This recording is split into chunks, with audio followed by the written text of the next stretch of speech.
শুকনা চালের গুঁড়া দিয়ে পাটিসাপটা পিঠার রেসিপি শেয়ার করব। হ্যালো এভরিওয়ান, আসসালামু আলাইকুম।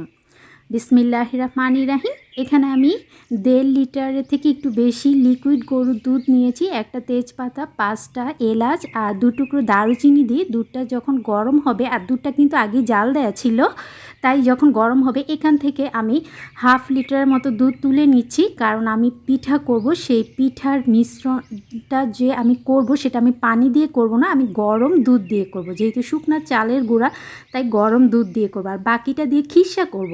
খিরসা করার জন্য 1/2 কাপ চিনি মিক্স করে এভাবে মিডিয়াম আঁচে আমি দুধটা আস্তে আস্তে জাল করে নিব। আর এই পিঠাটা একদম পারফেক্টভাবে আজকে আমি আপনাদের সাথে শেয়ার করব। পিঠা কি অনেক সময় লেগে যায়, আপনার পিঠা প্যানে লেগেও যাবে না, এবং শুকনা চালের গুঁড়া দিয়ে পারফেক্টভাবে পিঠাটা শেয়ার করব। পুরো ভিডিওটা আমার সাথেই থাকবেন, এতে অনেক টিপস আছে।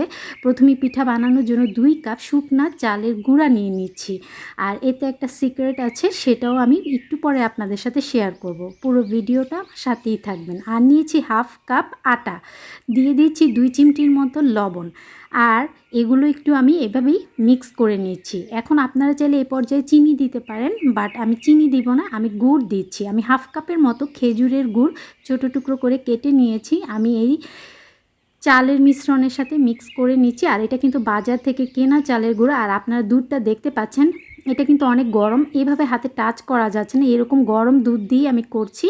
আপনাদের চালের গুঁড়াটা যদি ভিজা হয় তাহলে কিন্তু নর্মাল কুসুম গরম দুধ দিয়ে আপনার করতে পারবেন। আর পিঠাটা দুধ দিয়ে করার কারণে এর টেস্ট কিন্তু একদম দ্বিগুণ হয়ে যায়। আর আপনারা চাইলে কিন্তু গরম পানি দিয়েও এভাবে পিঠার মিশ্রণটা করে নিতে পারেন, বাট আমি দুধ দিচ্ছি। আর দুধ দেওয়ার কারণে আপনারা নিজেরা খেলেই বুঝতে পারবেন পিঠাটা কত মজার হয়ে যায়।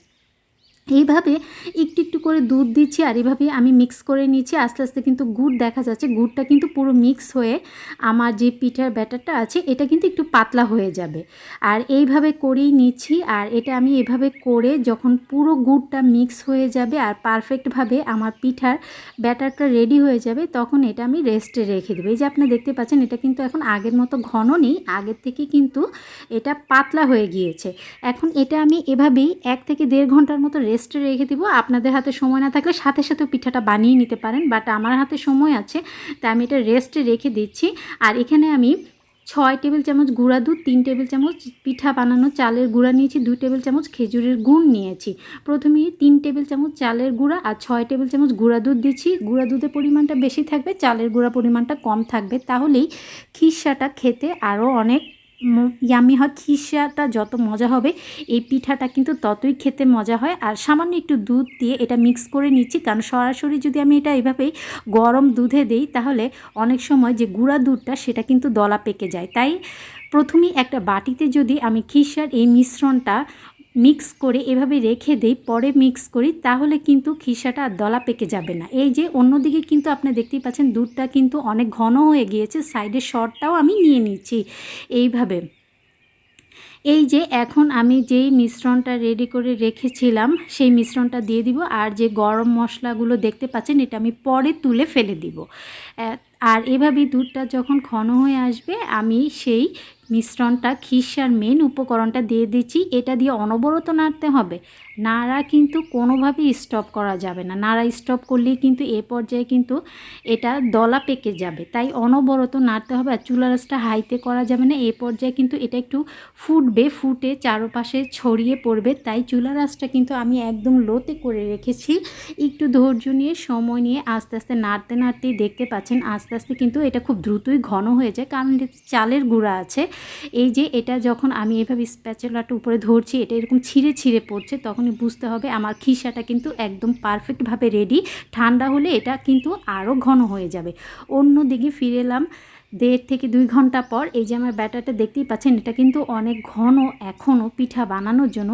আর আমি যে কাজটা করব, আমি এখন একটা ব্লেন্ডার জগ নিয়ে নিয়েছি, তাতে আমি পুরো পিঠার মিশ্রণটা দিয়ে দিব, তারপর খুব ভালোভাবে ব্লেন্ড করে নিব। আমি কয়েক সেকেন্ডের মতো একটু ব্লেন্ড করে নিয়েছি। খুব বেশিক্ষণ কিন্তু আমি ব্লেন্ড করিনি, কারণ এটা আমি গরম দুধ দিয়ে আমি পিঠাটা ব্যাটারটা করেছি আর এটা অনেকক্ষণ রেস্টে ছিল। তাই আপনারা যদি সাথে সাথে পিঠাটা বানান সেই ক্ষেত্রে আপনারা কিন্তু আরও কিছুক্ষণ ব্লেন্ড করে নেবেন, 1 মিনিটের মতো ব্লেন্ড করে নেবেন। এখন আমি পিঠা বানাতে চলে যাচ্ছি সরাসরি প্যানে।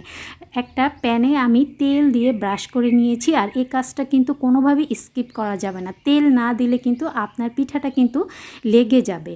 তারপর আমি হাত দিয়ে এইভাবে ছড়িয়ে দিচ্ছি, পুরো পিঠাটা আমি প্যানের গা ছড়িয়ে দিয়েছি। তারপরও কিন্তু আমি 2 বার দেওয়ার কারণে আমার পিঠাটা একটু মোটা হয়ে গিয়েছে। নেক্সট পিঠাটা কিন্তু আমি আরও পাতলা করে করব। এখন আমি ভিতরে যে খিসাটা আছে সেটা দিয়ে দিচ্ছি, তারপর এইভাবে উল্টে নিচ্ছি আর খুব সুন্দরভাবে কিন্তু প্যানের গা ছেড়ে দিয়েছে পিঠাটা। আর যে কাজটা হয়েছে, প্যানটা বেশি গরম ছিল তাই এরকম দাগ পড়ে গিয়েছে। নেক্সট পিঠাটা যখন করব সেটা আর এরকম হবে না। চুলার আঁচটা কিন্তু একদম লোতে করে দিতে হবে। আর পিঠার যে রুটিটা সেটা কিন্তু একটু পাতলা করলে পিঠাটা খেতে অনেক মজা হয়। এই যে আপনি দেখতেই পাচ্ছেন পরের পিঠাটা কিন্তু আর এরকম স্পট পড়ে যায়নি, কারণ প্যানটা আমি খুব লো আঁচে পিঠাটা করে নিয়েছি। একে একে সবগুলো পিঠা আমি এভাবেই করে নিব।